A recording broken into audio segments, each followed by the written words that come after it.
Hey traders, Jason here from Lever Brothers. So in this video, I'm going to do a review of 2024 from the standpoint of what themes played out. Okay, if you want to trade successfully, it helps if you're positioned in the right groups. Money rotates around, groups run hot and cold. Bitcoin stocks will do well for a month, then they'll fall off. Semiconductors will do well for 4 weeks or 6 weeks or 8 weeks, then they'll soften and money will rotate somewhere else. If you put your head down and just trade the same stuff, those things, you'll go on runs where you make money, but then you'll go through periods where you're really frustrated. You always need to kind of stand back and see what themes are playing out, what groups are hot, where is money flowing, so that, for a couple months you'll play a couple of groups, and then for a different, and then the next couple of months you'll play play different groups, and then 6 months later you might play one of those original groups again. Okay, so I want to do a review of 2024 strictly from the standpoint of where money was flowing. Got a lot of charts to go through. I'm not going to talk in detail about any of them. I'm just going to flip through them just so you get a general idea of how money was flowing during the year. All right, so we get into January. Starting right off in January, Bitcoin stocks were doing really well. Let me just flip through a couple. These are not all of them. They're just some of them. Okay, APLD came out of a base, rallied up. Bit Digital moved out of a base, consolidated for about 3 weeks, and then ran up again. HUT came out of a base, went vertical for a couple weeks. Iris Energy, same thing, came out of a base, moved up with force, consolidated for a couple weeks, and then moved up again. Mara came out of a base, moved up to a previous high at $20, as you can see, and then it went right through there and got up to 30. Okay, then let's go into February. That's not all of them. It's not the only groups that were doing well. There were certainly other groups that had some participation, but Bitcoin was like a standout. It really was doing great. We get into February, and software was the standout group. Here, Adobe moved up in November, December. Okay, it faded back in December, and then you can see it broke out and then moved up into February. Crowdsource steadily trended up, gave us a trade in both in early January, mid-January, and then it hit our target in February, as you can see. DigitalOcean moved up to a previous high, faded back in January, and then broke out in February, and you can see it moved up past our target. JFrog came out of a consolidation pattern, moved up to our target, faded back, and then gapped up after that. Okay, then we move into March, where semiconductors started doing better. Semiconductors started doing better in February, but then they really kind of dominated in March. So you have AMD came out of a like a 4, 5, 6 week consolidation pattern and ran up. ASML came out of a consolidation pattern and gave us a good trade. Broadcom steadily trending up, broke out third week of February, and ran up close to our target in March. Lattice broke out in second week of February, consolidated between converging trend lines, and then broke out again towards the end of the month and going into March. Last one, Qualcomm broke out end of February, beginning of March, and you can see it hit its target. By the way, every single one of these stocks is just pulled out of our archives. Every single one of these trades that I'm showing you is a stock that we put on the Lever Brothers trading list, and that we tracked and traded, and then we put on our archives. I haven't created any of these charts. These are all literally just taken from our archives. All right, then we get into April and May. Market kind of softened, and the dominant groups in April and May were metals. Okay, some gold, some silver, industrial metals, some copper. So let's get into those. Okay, you can see AGI moved off a low, consolidated between right under 14, and then moved up again. B2 Gold came out of a base, as you can see. Kamiko came out of a base, rallied up to our first target of 48, consolidated there, and then moved to our second target of 52.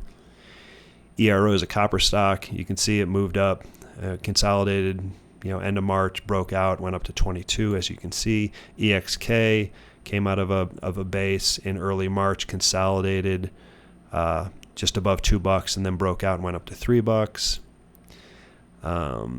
HBM, another copper stock, moved up early April, consolidated for a couple weeks, and then moved up again. Hecla, as you can see, broke out, moved to our first target at 5, then moved up to our second target at 5.6. Newmont Mining, big gold stock, moved off a low, consolidated through most of March, broke out, went to our target at 37, and then you can see it moved up past that. Pan American Silver moved off a low, consolidated, moved up to each of our targets. So you can see there's a theme here. Like, there's obviously money flowing into gold, silver, industrial metals, copper. So when you see this, that's where your research gets focused. Okay, you don't want to just look at 1,000 stocks and start pulling random charts out.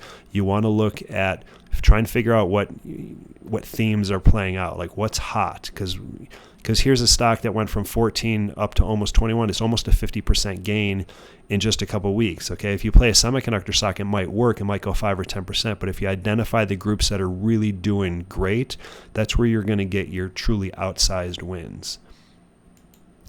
Alcoa, aluminum stock, as you can see, did great, moved up, consolidated April, beginning of May, and then broke out again. And then AEM, another gold stock that did well. All right, then we get into May. Now that's April. April, May, these are both like April, May charts. Another group that was doing well, April, May, was oil. Let me show you a couple of these. APA moved off a low, consolidated, and continued up. Comstock broke out here in early March, faded back, and then, as you can see, moved up about 25-30%. CVE came out of a nice multi-month base, steadily moved up to both of our targets. Marathon Oil came out of a base, hit our first target, consolidated, and as you can see, it blew past our second target. Phillips 66, several patterns. Stock was steadily trending up, so you're trading one pattern after another, as you can see. Let's see here. And then one more. Transocean came out of a base, consolidated, and just steadily trended up. So oil was another group that was attracting money. So Bitcoin, semiconductor, software did well the first couple months of the year. Then we got into April, May, a little bit into June, and we started seeing some of the resource stocks like gold, silver, as you can see here, copper, oil, and stuff. All right, let's move on to June, where Bitcoin caught a bid again, and some tech started to do well. Okay, there wasn't like one dominant theme. There were several groups doing well. So here's into June. AMAT, semiconductor stock, you can see broke out in May, steadily moved up, broke out again in June. ARM Holdings broke out of a small base just under 120 and moved to our targets at 140 and 160. ENVX moved off of an extreme low in late April, moved up, consolidated, and then you can see broke out, moved to each one of our targets. Reddit had moved up in mid-May here, consolidated between converging trend lines, and then broke out and moved almost to our target. Bitcoin, as I said, started to do better. Here's Bitfarms, broke out at 2.6, didn't make it to its target. That by itself is a warning, but we still got a decent trade out of it. Hut, as you can see, came out of a base, multi-month base, and did very well. Iris Energy came out of a base, moved up to 7, as you can see, consolidated and moved up to our target at 10. Okay, now we're moving into July. What happened in July? July, there was still some hangover from Bitcoin, but we started moving more into tech. So you can see with Bitcoin, it did well in January, December, January, and then it softened, and then we got more Bitcoin trades in June. That's typical what happens. They'll go on a run for 6 weeks or whatever, and then they'll soften for a couple months, and you take them off your list, and then they come back like a few months later, you play them again. So here we go. July, I'm just going to term it as like just tech, because there was, there wasn't a dominant group, but tech was generally doing, at least fairly well for the beginning of the month. So you hear AAOI, came out of a little base and moved up. Apple, which was already trending up, came out of a big like bull pattern, moved up, falling wedge, and then broke out there at 215, moved up to 235. AEHR came out of a base there, as you can see, moved up to our target. AMD, a semiconductor stock, as you can see, broke out, went up to our target. Bitcoin again started doing better. So here's Bit Digital, came out of a base, falling wedge here, broke out, moved to our target.